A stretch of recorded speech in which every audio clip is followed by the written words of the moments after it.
FTX now saying that they owe over $3 billion to different banks. We might see some of those bank stocks start to fall.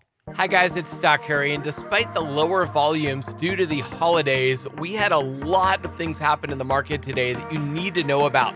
I'm going to cover all of the stock market and cryptocurrency news that you need to know for Tuesday, so let's get into it.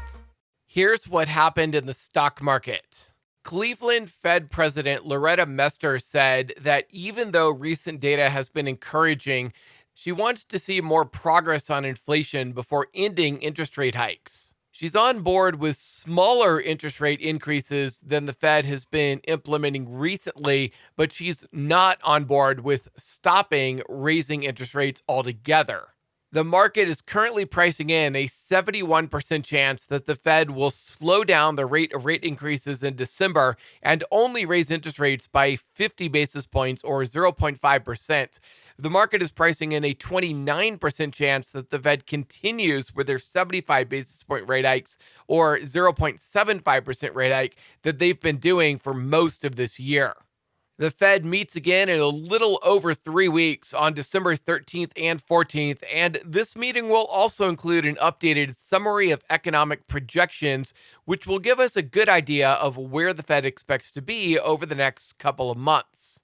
While the market has been mostly focused on the Federal Reserve this year, there are also some labor and job market concerns that we have to keep our eye on. Rail labor unions have, by and large, been unable to come to agreements on their working conditions and pay.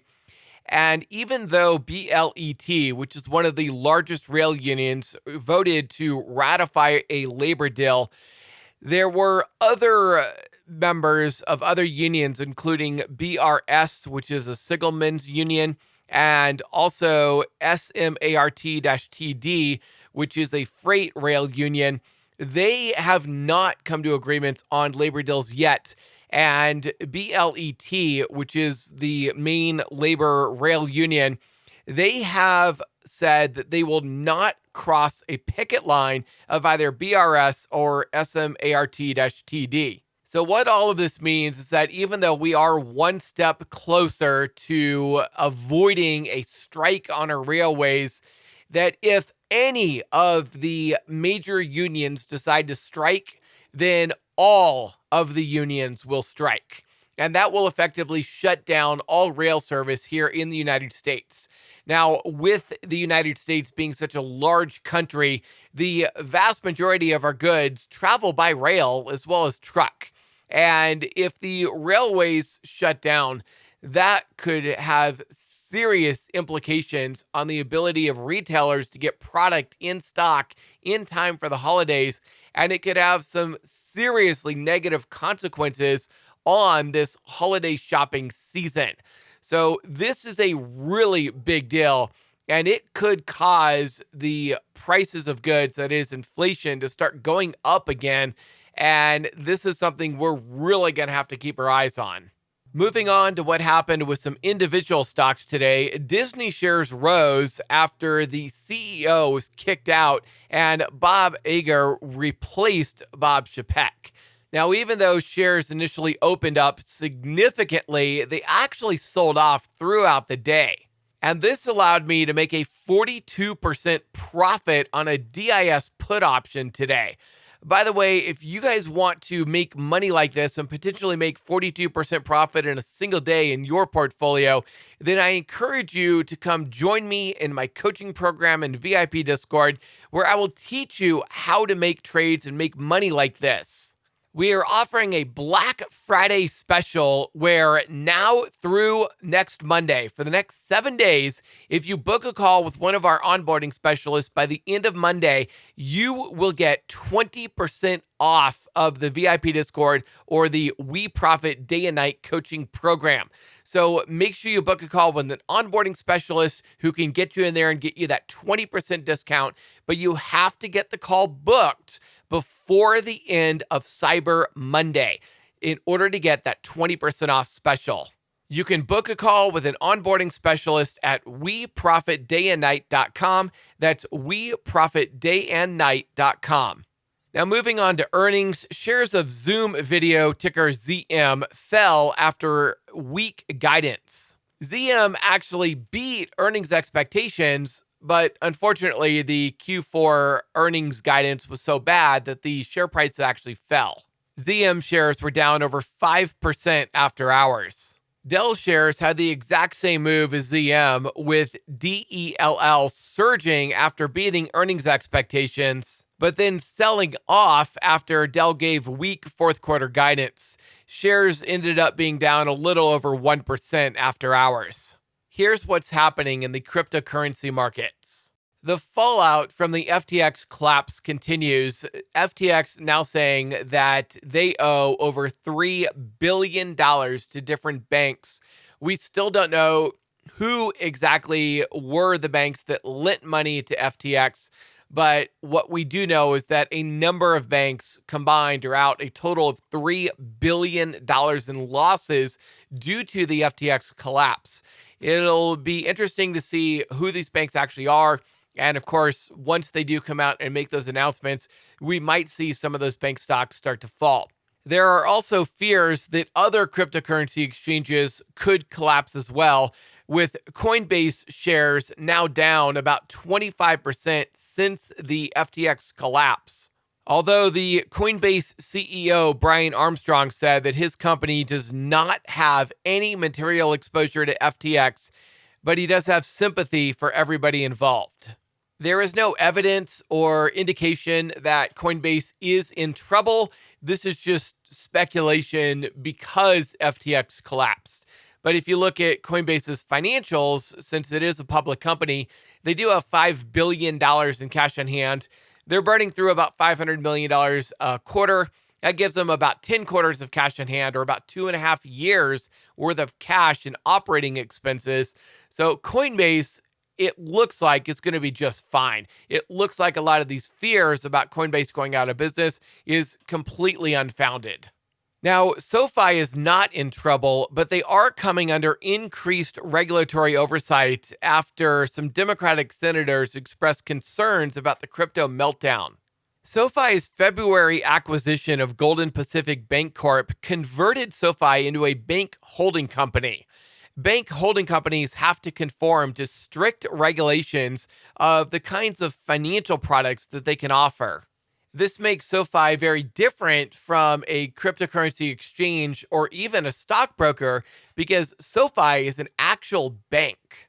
Investor education material from SoFi warns that a cryptocurrency offered on SoFi's cryptocurrency platform, Dogecoin, has no special use case or features.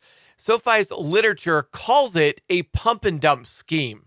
Democratic lawmakers said to offer products that the company knows are pump and dumps flies in the face of SoFi's new obligation to fundamental principles of investor protection and safety and soundness. Democrats went on to say that they are concerned that SoFi's continued impersonable digital asset activities demonstrate a failure to take seriously its regulatory commitments and to adhere to its obligations.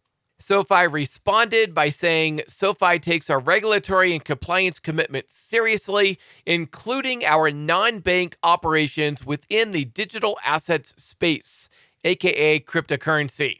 We believe we have been fully compliant with the mandates of our bank license and all applicable laws. Additionally, we maintain consistent, constructive dialogue with each of our regulators. Cryptocurrency remains a non-material component of our business, and we look forward to sharing the requested information with the senators in a timely fashion. Lawmakers have demanded an explanation from SoFi on its risk management, credit, financial, and compliance systems by December 8th. Now, even though SoFi shares were down over 5% today after this came out, I think this ultimately is going to be a good thing for SoFi. The more companies come out and they show that they have enough customer assets on hand to handle all customer withdrawals, known as a 1-to-1 holding ratio, the more that companies like SoFi come out and they meet with regulators and they can show them very clearly that they have very strong safety protocols in place and they are nowhere near in the kind of danger that FTX was in, I think this is actually going to bode very well for SoFi and any other company that's able to come out and do this. Grayscale, on the other hand, is not one of those companies. Grayscale refuses to share proof of reserves due to security concerns, and their shares are currently trading at a 45% discount to the underlying value of their assets. Now, the only possible explanation I can think of to why Grayscale's trust would be trading at a 45% discount to the value of their underlying assets is that people have a very strong concern that Grayscale does not actually hold all of the assets that they claim to hold. Grayscale wrote in a tweet that it realized that failing to disclose a proof of reserves would be a quote-unquote disappointment to some, but added that a panic sparked by others, FTX, is not a good enough reason to circumvent complex security arrangements that have kept its investors' assets safe for years. Now, personally, I don't know why Grayscale is refusing to show proof of funds if it truly is for security concerns, or, and this might possibly be more likely, they have something to hide. This concern and fear about Grayscale possibly not holding the amount of cryptocurrency that they claim to currently hold has their trust trading at a significant discount to their nominal value. If Grayscale does in fact have the amount of Bitcoin, Ethereum, and other coins that they claim to have, then their Bitcoin holdings are worth $15.20 per share, but the price of their trust is actually trading at $8.33 a share, which is a 45% discount to the actual value of the underlying assets. Ethereum is also trading at a 45% discount to the value of the holdings.